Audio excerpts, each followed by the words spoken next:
Welcome back to my channel. I'm Elle Craves. Alam nyo na. Ay, tabingi lang ano ko. So, andito ako ngayon guys sa may simbahan sa amin sa Berkesdorf.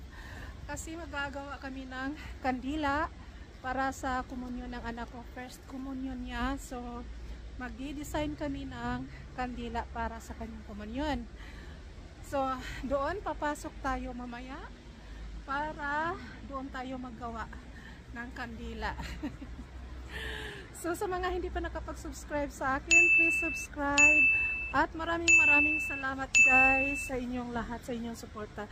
So nakabalot ako ng husto kasi sobrang lamig na ngayon dito. Ayan, bahala na kung tabingi yung kao o yung sombrero ko, okay lang. So, come, let's go!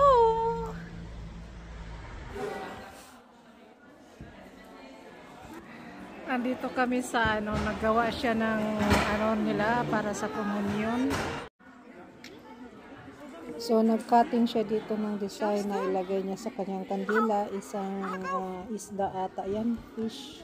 Tapos lagyan din namin ng cross and then pangalan niya at saka yung date kung kailan ang kanilang komunyon.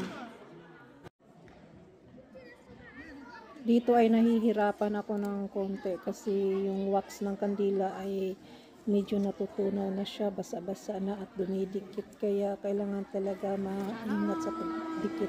So, ayan na yung kay Joanna na. Nasa sa augan. So, nagbastan kami diri og kandila sa isang komunyon. What?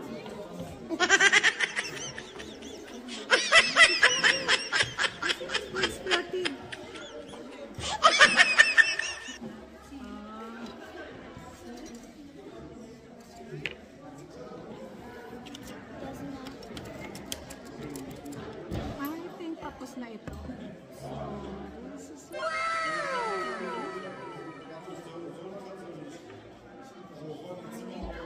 pangalan niya, Joanna.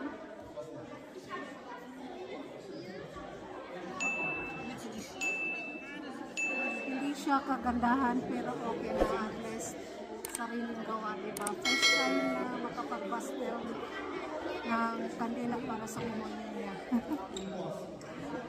Yan siya naglagay ng pangalan niya dito, hindi pantay pero okay lang. At least naka-experience. Ayan, tapos na kami guys. So, smile!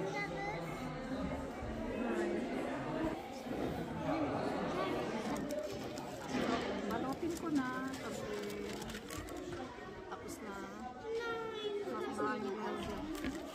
Yes! Successful ang pagbastel namin sa kanyang kandila for komunyon at napakagandang experience sa akin at sa aking anak. First time naming dalawa. So ayan, nagligpit na ako niyan at kami uuwi na.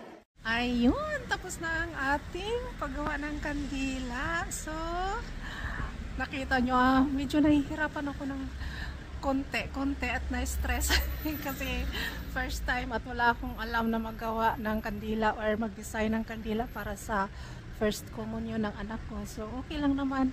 So nakikigaya lang ako ng mga design sa katabi ko, sa mga kasamahan dito na mga parents. So okay naman ang kalabasan kahit nagkahibat-hibat yung pagkagawa ng design ng kandila guys. So okay naman. So successful naman ang so yun lang, thank you for watching guys and see you next video. Ingat po tayong lahat, bye.